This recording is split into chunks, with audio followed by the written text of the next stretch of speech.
At Mercury, grid 875, Ceres. Oko, please respond. We need evac now.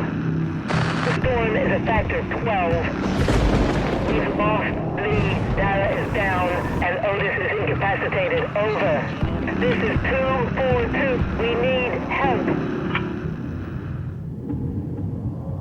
I spent half a lifetime wondering why we made it out and the others didn't. How something like that could happen. I'll tell you one thing. Whatever you heard about 242, it was worse. Documents unearthed from United Development Agency knew about, or even predicted, the storms took the lives of 4 contractors on Icarus several years ago.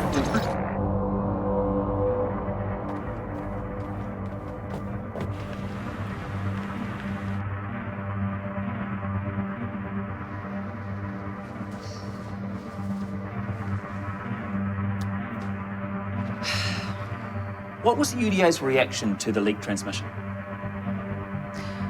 We tried to keep the transmission out of the news for the families of the victims, but it was too late.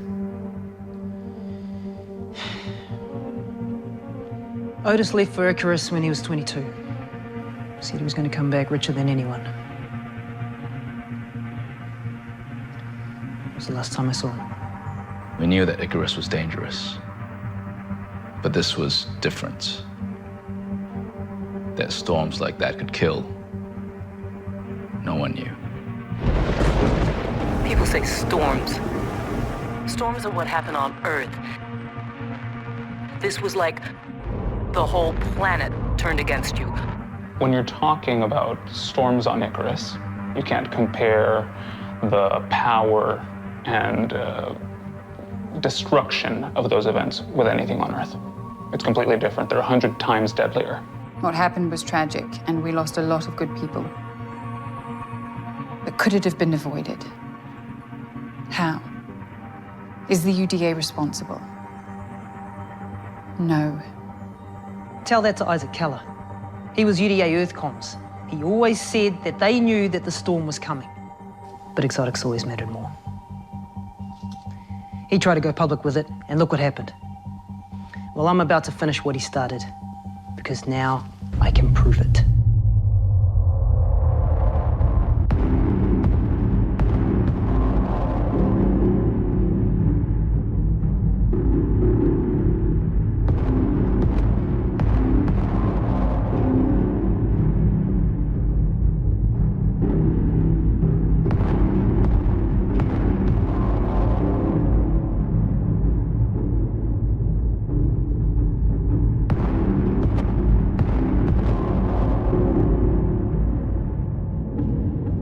We were one of the early teams to make it to Icarus, First Cohort. New to the planet, new to each other. We'd only done a few drops, but we made a good team. We met on Earth, rode out together, then defrosted on Ceres Station. Those first drops, UDA wanted us to learn how to handle ourselves. We needed a score. Some exotics to get us on the board and out of the UDA's pocket. That's how they ran it. Well, being so far from Earth, resources were scarce. That was the challenge. But there was still so much we didn't know about Icarus, and that's why we were there, to learn. I used to be UDA. I worked under Isaac for years, and he was good at what he did. I don't care what anyone says.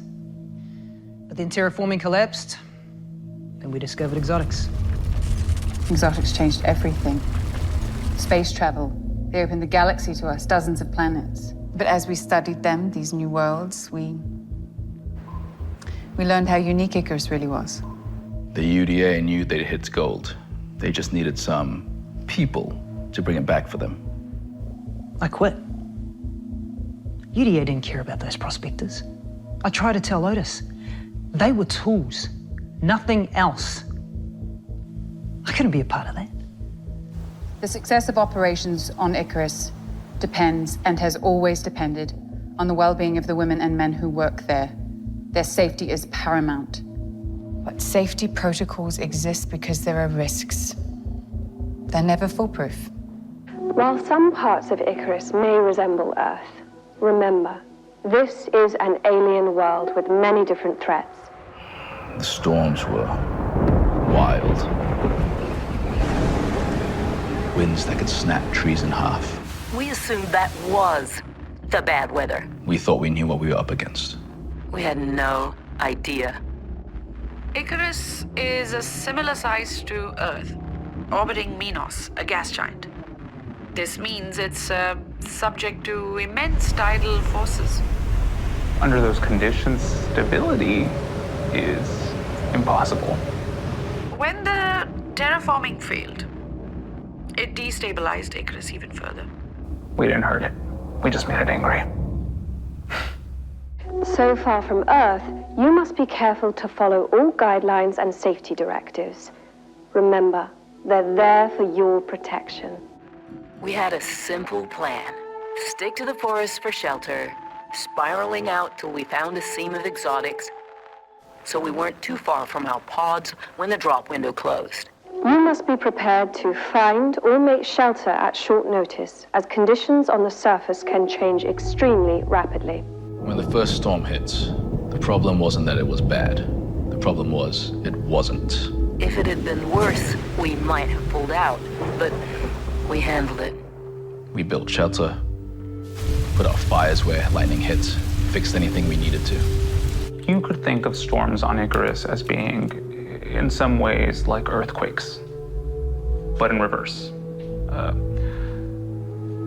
The aftershocks come first. Cells precede the main event along an arc determined by factors like the planet's orbit, rotation, and Coriolis force. It's a dynamical system. Long periods of calm converging in sudden resonance states. Extreme high-energy events. We know exotics affect them too, even if we're still learning how. Otis was gone. I'd heard almost nothing. The UDA said it was an accident, but I didn't know what to think.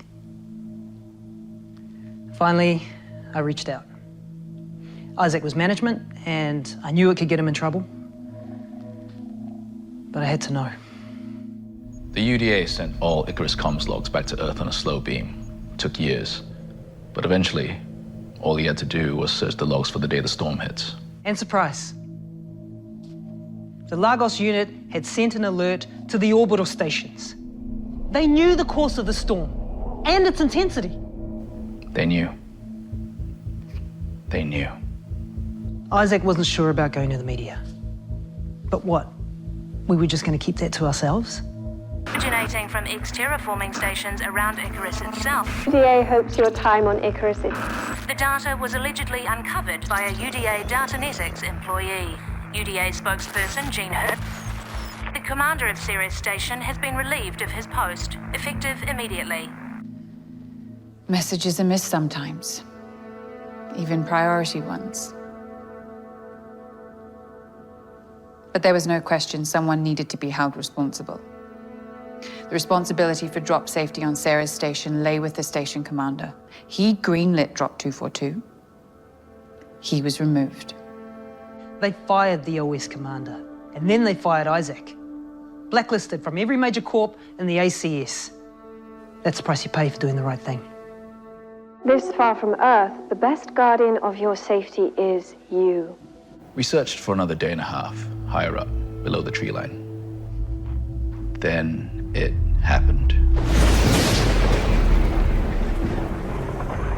Electrical storms occur on Earth when air masses shift against each other, stripping electrons and accumulating charge. But on Icarus, the violence of air movement and the difference in atmospheric composition increases the energy tenfold. Lightning struck the shelter, and I could see with my eyes closed as how bright it was. I remember thinking, this is why our ancestors believed in gods. The forest was burning. This wave of fire pushing through, and the heat. The shelter was coming down around us. But Javier wouldn't give up. He kept beating the flames down. He just kept going. It was too late, but that's how he was. Then the roof went. I watched it happen. I tried to reach it, but there was no way. We had very little data on Icarus's electrical storms. No real proximity readings, nothing like what Drop 242 experienced. The data they brought back was invaluable. We were crazy to think that we could change that planet. It fought back. It's still fighting back. There was nothing we could do for Javier after that, but there was no time to think. We had to get away from the firestorm, so we moved north into the mountains. We talked about it, whether to continue. Otis spoke to Sarah's station, and they told him that the forecast was good, that we were in the clear, so we kept going. Javier was gone, but giving up would have sunk us all. It was calm. This untouched world where no one had ever been. It was beautiful. As the temperature fell, a new weather system was evolving at that altitude. The alpine zones, their feedback systems were beyond unstable. We received the first warning 2 hours out. It was hard to believe what we were looking at. The speed it was coming in. Moving into the wind, I could feel every grain of ice, even through my suit. It's impossible to describe. That sound beyond noise. It envelops you until there's nothing left. I couldn't see almost anything, hear anything. We were just trying to find shelter, and my suit was at its limit. Lee was behind me. All I saw was a shadow. Then he was gone. We never found his body, and there were no prints, but it must have been a bear. What else could it have been? If we'd stopped, we were dead. Under those conditions, a rescue was impossible. The storm would have smashed any ship into the mountainside. It would have been suicide. UDA fired the commander, patted themselves on the back, and hoped that it'd all blow over. And maybe it would have if they hadn't fired Isaac. But then he disappeared, and that's when the real hackers stepped up. Isaac was a coder at heart. He was one of them. They just wanted the truth, that's all. Answers. Or they'd get it themselves. At first, people didn't take them seriously. Now they wish they'd had.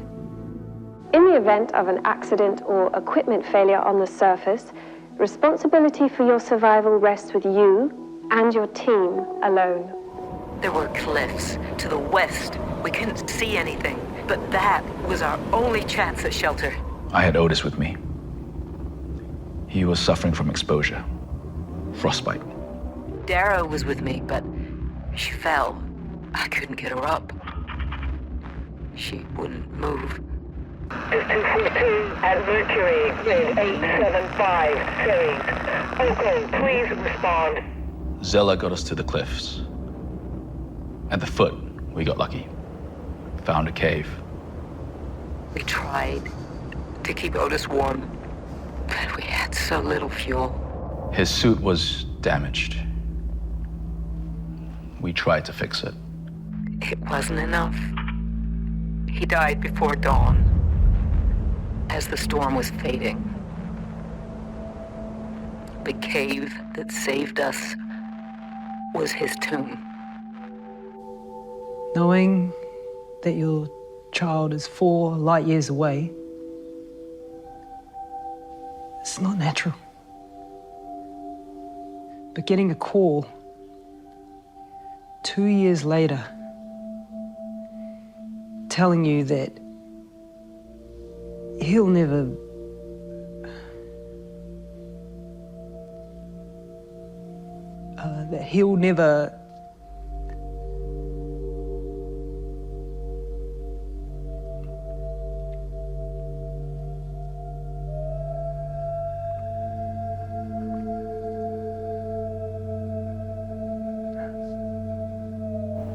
In the morning, we found Dara where she'd fallen. Frozen. Like she was asleep. It took us 2 days to return to the dropships. And when we took off, I swore I'd never set foot on that fucking planet again. If you need a break, it's fine. I'm good. Okay. Were you surprised about how much data the hackers found? The hackers turned the UDA's servers inside out. Every single file and communication, looking for anything. Millions of messages, here and Icarus. Years of work. What's your response to the hackers and the fact that they release so much of UDA's data? Under any definition, it's terrorism. But we're fighting back. It's extortion. And for what? Well, they found actually the original storm warning message that the Lagos station sent. Yes, I've seen this. But it was retrieved from Ceres station servers. It still has the timestamp on it. Mm-hmm. So? It was sent 3 days after the storm hit.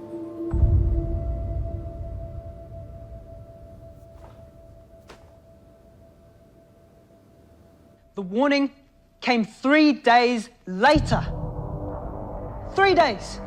UDA told Lagos to ignore the storms. It's the only explanation. They're protecting themselves. That's all this has ever been about. It was late, I see that. But it was bad luck, that's all. A faulty server clock, data updating, human error. No one's hiding anything here. Yeah, no, of course not. But it's interesting though, isn't it? The timestamp had been erased on the original message Isaac pulled from the UDA logs on Earth. Well, if you're looking for missing data, you should take a closer look at those hacked logs. Otis said he spoke to Ceres Station about the forecast. He told his team the storms were finished. But that conversation, that's not there, because it never happened. He wanted his team to move on, so he lied to them. He was too ambitious. He wanted the money. But I didn't think he'd risk our lives. It was the UDA put us in that position. We had to push on. Otis knew that. He just told us what we needed to hear. That's all. Otis was ambitious, I know. But this was survival. Exotics were his ticket home. For all of them, the UDA set it up that way. And now they'll say anything to discredit us. That's how they work. I'd hoped to protect his mother because she's been through enough. But Otis lied to his team, and people died. That's what happened. That's the truth. The UDA hopes your time on Icarus is safe and successful. You want to blame someone? Blame prospectors like me, who were dumb enough to go there in the first place. Who's responsible? Do the math.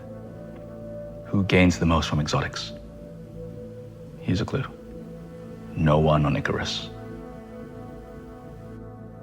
Exotics unlocked our future. New worlds. Technology no one imagined. Peace on Earth. Life among the stars. Do we regret what happened? Yes, absolutely. Did people make mistakes on Icarus? Of course. But were the sacrifices worth it?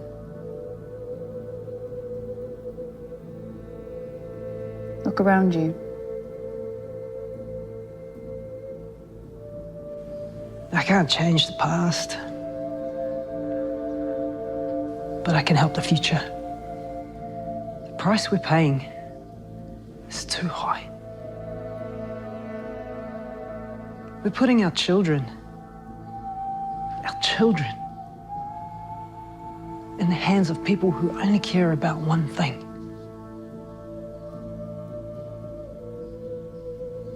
You ask me why I'm doing this? Why? Because nothing has changed. People are still dying out there. 242 at Mercury, grid 875, Ceres. Oko, please respond. You need evac now. The storm is a factor 12. We've lost leads, data is down, and Otis is incapacitated. Over.